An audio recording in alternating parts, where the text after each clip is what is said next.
And we're back with our examination of the next generation of Star Trek movies. Good one. Starting off with Star Trek Generations from 1994. Remember when they have that big energy field called the Nexus, and Captain Kirk supposedly gets swallowed into it and is presumed dead. That's right. They were trying to save a ship from the Nexus when they were on the maiden voyage of the NC 1701C, which was supposed to be the replacement for the one that had been blown up in previous movie. But yeah, so they saved people from the Nexus, and the Nexus was a place of pure bliss. It was where all of your dreams came true, and you lived out your life over and over and over and over and over again in the best possible circumstances. It was later revealed in the film that that's where Guinan's people came from, and they wanted to stay in the Nexus but were ripped from it. Part of the reason why Guinan is like 950 fucking years old. But anyhow, so there was a fella who was Malcolm McDowell, who was on that ship that was trying to get to the Nexus and take a bunch of people with him, but then the interference from the Federation caused that to no longer be an option, and so he is trying to get back to the Nexus, but he meets up with the Enterprise's new crew,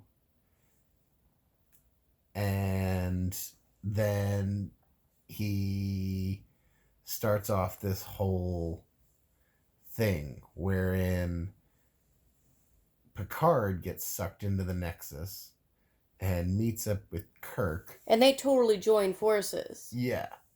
So it's a meeting of the minds. And what does that do?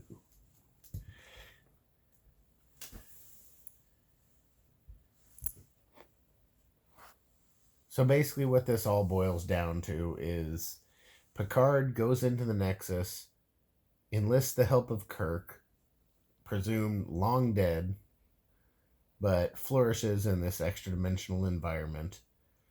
They go head-to-head, or head-to-head, with renegade scientist Malcolm McDowell, who just wants to get into the Nexus, and he's going to do so by using a rocket to destroy a star. Well, they just crave it. They get in there and they're like, oh my gosh, this is like the best drug I've ever been on in my life. Right, and if he destroys this star, it's going to destroy the planetary system that revolves around this star, but he doesn't care because he just wants to get back there. It's like a heroin addict.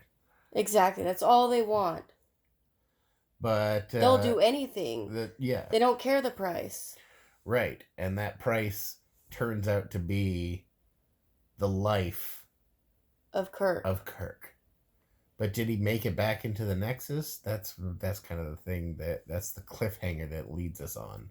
Did Kirk get back to his original life because he went back into the Nexus, or did he just die? Because they never actually show him dying. Yes, they do. They show him dying like that. Well, no, because he gets flipped off the thing, but the Nexus still comes through. He's on like a scaffolding bridge. It kind of looks like a cage almost, the thing he falls in. Right. Well, it was a scaffolding bridge, and he was holding on to either side, and he got flipped down like into a canyon, but the Nexus still came through that canyon. And I can't remember if they actually came to a conclusion where Picard sees Kirk's body. So maybe Kirk went back to the Nexus and lived out his life. Maybe. That'd be a much nicer. It would be a much happier ending. But that was like the first film following the 7 seasons of The Next Generation. And there were many more to follow. What was the next one?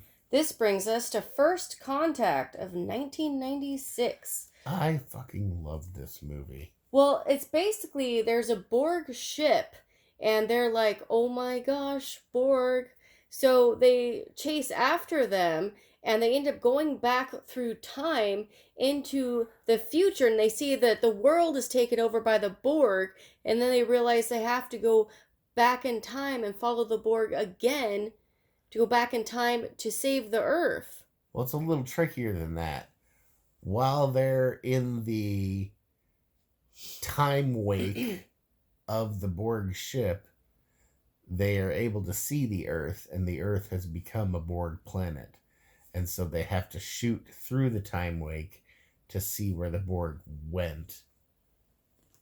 And they come back to the time of Zefram Cochrane, who... So, the man that hits warp speed for the first time. Well, he invented the warp drive. Right. But he gets warp speed, and he also is very important because he makes first contact with the alien species, the Vulcans. Right, because at the time that he makes his first warp jump on April 5th, 2063, he attracts the attention of the Vulcans because they're just on a scientific expedition, as Vulcans are wont to do, and they notice a warp signature from a quote-unquote primitive planet.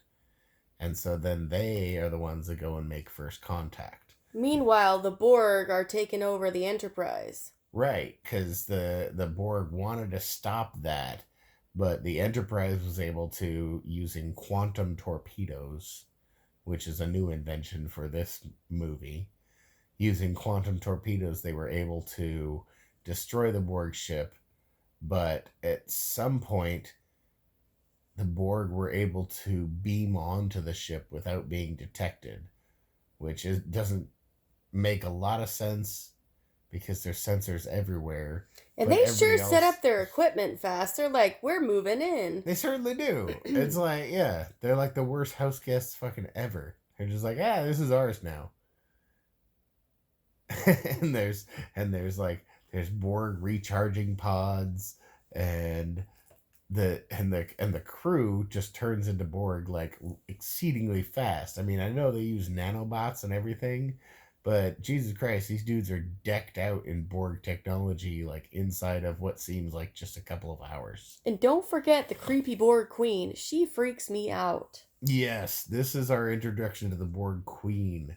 So, and she's the only one to say, I am the Borg. Like everybody, like up until now, or up until that point, we'd only heard, we are the Borg. Right. But she uses like a personal pronoun, I am the Borg. And I hate how they take over Data. I'm like, not Data. They entice Data because he's turned off his emotion chip, but all he ever wanted to be was human. And he's just trying to better himself. And so, but they start putting like skin on him, and it gets like hair, and there's like the weird scene where the Borg Queen like basically does the nasty with Data. Oh my gosh, Gavin. Well, they didn't show it. They just sort of implied it, because she was all like, are you just missing physical contact? And he's like, what do you mean? And she's like, you know. And he's like, oh yeah, sex. Well, in that regard, I'm fully functional, and I know very many techniques. Like he says this. Don't like. Yes, I know he does. I'm not just being gross. I know he does. He says this. He's like, I'm in multiple techniques, and she's like, how long has it been? And literally, because he's an android and he keeps track of everything, he's like, it's been 8 years, 26 days, and 4 minutes. And she's like, that's long enough. And then it's implied that they kind of do the nasty. and that sort of gets Data on the side of the Borg, so they, apparently. But Enterprise has been abducted or assimilated by the Borg. But there's a point where Data snaps out of it and he helps Picard. Well, yeah, that's called the end of the movie. Yeah. So, well, yeah, and then at the end of the movie, he's just we're skipping over all the Zefram Cochrane stuff. I won't. Right. Because like Zefram Cochrane, when they go down and they figure out like what's going on with him, I mean, aside from the fact that the Borg did their damnedest to stop his whole operation and destroy Operation Phoenix, which was the name of his ship that was the warp capable ship that he made, that he's really kind of a degenerate drunk. But he's redeemed toward the end when they're about to make their final flight, because the whole time he's conflicted, because all of the Enterprise crew that come across him are just like, oh my god, you're the best. Like, you are an amazing person. You inspired me to become the Starfleet officer that I am today. And he has no idea what they're talking about, because in reality, he's kind of a degenerate drunk. Well, remember, Deanna Troi, he won't even talk to her unless she takes a shot. And Right. She's totally drunk by the end of their conversation. Exactly, because she takes a shot. And then they take 3 shots of something called tequila. And then they continue to drink. And he just plays the jukebox real loud and dances around all drunkenly. But, so basically, he's a degenerate drunk who had a good idea and some good know-how, and with the help of Alfre Woodard, he was able to put together a spaceship that would be capable of faster-than-light travel, which is what warp is all about. But he's still a degenerate drunk and doesn't think much of himself, so he can't understand why any of these people would idolize him. He does have good taste in music, though. Well, that's true. But it was Riker in the end, in like one of the end scenes of the movie. It was probably like, I don't know, in the last 20 scenes of the movie. But Riker kind of puts it out on Front Street and he says, don't try and be a great man. Just be a man and let history figure it out. Which is so goddamn profound. But James Cromwell, who was Zefram Cochrane, he's just like, that's rhetorical, convoluted bullshit. Who says that? And Riker says, you do. About 10 years from now. Good recollection, Gavin. Well, it was my favorite line in the movies. So they continue on their journey. Picard, Worf, and another guy who I really like him as an actor, but I can't recall his name for the life of me right now. But they try and are trying to thwart the Borg plan, which is happening on the ship simultaneously, where the Borg are trying to send a subspace frequency message out into the Delta Quadrant to call more Borg to the planet Earth so that they can continue on the Borg Queen's plan to assimilate all of Earth. And there's a big space battle, lots of spacewalky stuff, because they actually go outside and they're walking around the hull of the Enterprise. And big battle. Worf suit gets cut. Other nameless dude gets assimilated, and Captain Picard is seemingly on his own. but he's saved at the last minute by Worf, who had ripped off the arm of a Borg, tied a tourniquet around his leg so that he's actually fully functional again. And the two save the day. They stop the Borg from sending their distress signal and calling Borg from the Delta Quadrant into. I'm going into too much detail. Yeah. Thanks. Just nod. That's good for podcast. Yes, indeed. Thank you. Okay.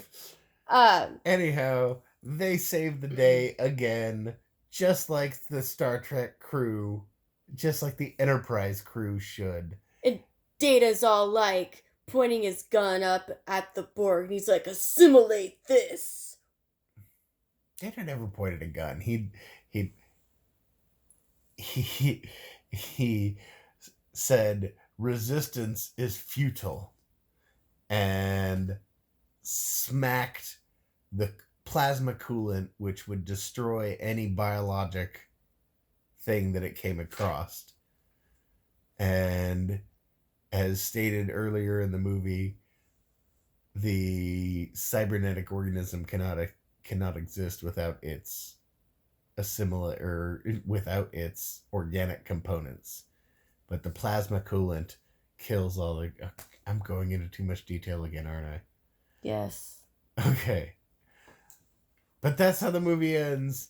And they're saved, world saved, timeline saved, so long as Zefram Cochrane can keep his fucking mouth shut about how people from the future helped him save the world. So, this takes us to our next movie. Star Trek Insurrection, 1998. I didn't like this one. It's a Federation mission to the planet Baku, I believe is how it's pronounced. It's Baku. I mean, like, you hear different pronunciations because, like, Picard's English, so he's like, Baku. Kind of like, I'll bet you Picard says Basel. Something like that. Anyhow. But remember, Data totally malfunctions. And the crew rebels against Starfleet because of a conspiracy with the species known as Sona, I believe. Yeah. The Sona. Sona tried to steal the peaceful Bacchus planet for the rejuvenating properties. The Fountain of Youth, basically. Right. And like even Picard notices this when he's on the planet. He starts to feel like more young and invigorated. And he like time slows, basically. It's not so much like a fountain of youth, but time slows. And ultimately that's why the people of Baku are hundreds of years old, but they continue living because they live a very simple and primitive life, and the planet's energy just flows into them. So basically the Sanaa, which are just a constantly decaying people, like they live a really long time, but their body decays, and so they have to have like skin stretched over their bodies in order to keep themselves looking like proper people, even though they don't look like proper people. But they realize that if they go to this planet, the Baku, they can regenerate themselves. And so they continue to live forever, but they'll actually look like normal people. And the Federation is okay with this, but it interrupts the Prime Directive. So, because the Baku people lived as pretty primitive lifestyles, very simple. They had farming, they had other things like that, but they just lived forever. And so, insurrection was basically Picard having a big problem with the Federation being okay with this other Sanaa taking over this Baku civilization, and Captain Picard took it upon himself, along with the crew of the Enterprise, to stop this invasion. And it's a big fight, and it was very very bloody conflict. Ended when they defeated the Sanaa and killed them. And that's about what I remember from the movie. Sounds about right. Yeah. All right, next movie. Moving on. Nemesis, 2002. Not my favorite movie. Yeah, it was. They really kind of lost steam in these movies. They were trying really hard. They've been putting out a movie every 2 years. And this one This one I just feel was kind of like a swing and a miss. And so Picard totally puts off a scheduled trip. Riker and Deanna are getting married. Yeah. And then there's a peace treaty with the Romulans. And Captain Picard has a clone.